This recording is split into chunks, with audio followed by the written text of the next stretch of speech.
तू इधर उधर की बातें ना कर, ये बता काफिला क्यों लुटा। मुझे रहजनों से गिला नहीं, तेरी रहबरों की सवाल है। यस, देश की फाइनेंस मिनिस्टर निर्मला सीतारमन के द्वारा देश की एनुअल बजट यानी कि 2024 और 2025 के लिए फाइनल एनुअल बजट अनाउंस की गई।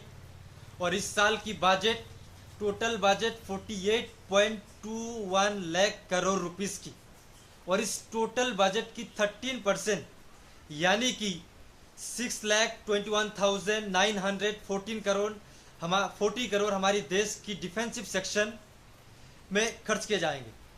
इस साल की जो पिछले साल के कंपैरिजन पे इस साल की इंक्रीज किए गए हैं, क्योंकि हमारी देश की दोनों साइड, इस साइड पाकिस्तान और इस साइड चाइना, दोनों हमारी दुश्मन का देश है। तो जिस वजह से हमारी इस फौज की जो हमारी जो डिफेंसिव सिस्टम है, डिफेंसिव जो हमारा ये है, इसमें हमें और इम्प्रूवमेंट की ज़रूरत है। तो इसीलिए देश की फाइनेंस मिनिस्टर ने इसके ऊपर 13% बजट खर्च करने वाले। इसके बाद आता है हमारी एग्रीकल्चर, जबकि देश की एग्रीकल्चर एक बहुत महत्वपूर्ण पार्ट होता है, क्योंकि एक बात है कि एग्रीकल्चर इज़ द फ्यूचर। तो इस एग्रीकल्चर के लिए हमारी देश की इस साल की जो बजट है वो है 1.52 लाख करोड़। इसके बाद आता है हेल्थ सेक्शन, एक बहुत महत्वपूर्ण सेक्शन होता है, और जहाँ पर इस साल की जो फाइनेंस एनुअल बजट है, इस हेल्थ सेक्शन के ऊपर 90,958.63 करोड़। उसके बाद आता है एजुकेशन, और इस साल एजुकेशन के ऊपर 1.48 लाख करोड़। और इस साल हायर एजुकेशन के लिए जो डोमेस्टिक इंस्टीट्यूट यानी कि इंडिया के अंदर अगर कोई भी स्टूडेंट्स हायर एजुकेशन के लिए पढ़ना चाहते हैं तो इन स्टूडेंट्स के लिए 10 लाख तक की एजुकेशन लोन मिलेगा विथ 3% इंटरेस्ट, इसको लौटाना पड़ेगा।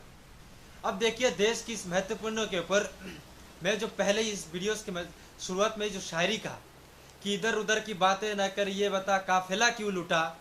मुझे रहजनों से गिला नहीं, तेरी रहबरों की सवाल है।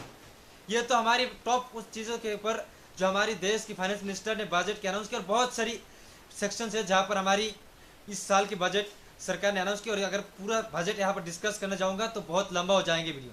मैं इस वीडियोस के कमेंट सेक्शंस के ऊपर या डिस्क्रिप्शन में मैं इस बजट को लिंक या बजट डाल दूंगा, आप जाके उससे बजट पढ़ सकते हैं।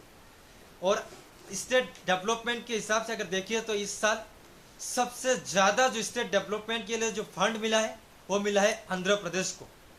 आंध्र प्रदेश को इस साल स्टेट डेवलपमेंट के लिए 15,000 करोड़ रुपए मिला है। बिहार की प्लॉट की बात की गई तो हमारे आसाम में भी तो बहुत हर साल जिस तरह की एनुअल डिस्ट्रिक्ट होता है, फाइनेंशियल डिस्ट्रिक्ट होते हैं हर साल, यहाँ पर फाइनेंस मिनिस्टर ने ये कहा कि हमारी फ्लॉट के जो आसाम में जो फ्लॉट होता है यहाँ पर एक स्पेशल टीम बनाया जाएंगे विजिट करने के लिए, इसके डेवलपमेंट के लिए। इसके बाद जो सबसे महत्वपूर्ण बात आती है कि हमारी सरकार इतना सारा पैसा डिफरेंट सेक्शंस में जो खर्च करेंगे, सरकार के पास पैसा कहाँ से आएंगे? जाहिर सी बात है टैक्स, जीएसटी यही से ही आने वाले। लेकिन अगर टैक्स की बात करें तो देखिए सरकार ने इस बार जो किया है शेयर मार्केट के ऊपर बहुत अच्छी तरीके से नज़र दिया। अच्छी तरीके से नज़र का मतलब यह है कि देखिए आप अगर इंट्रा ट्रेडिंग करते हैं तो आपको जो 15% शेयर था, 15% टैक्स देना था इंट्रा ट्रेडर्स के लिए, वो 15% से 5% इंक्रीज करके 20% कर दिया। और अगर आप लॉन्ग टर्म इन्वेस्टर है यानी कि म्यूचुअल फंड में अगर लॉन्ग टर्म के लिए इन्वेस्ट करते जो 10% था वो 2.5% इंक्रीज करके यानी कि 12.5% टैक्स आपको अभी देना होगा।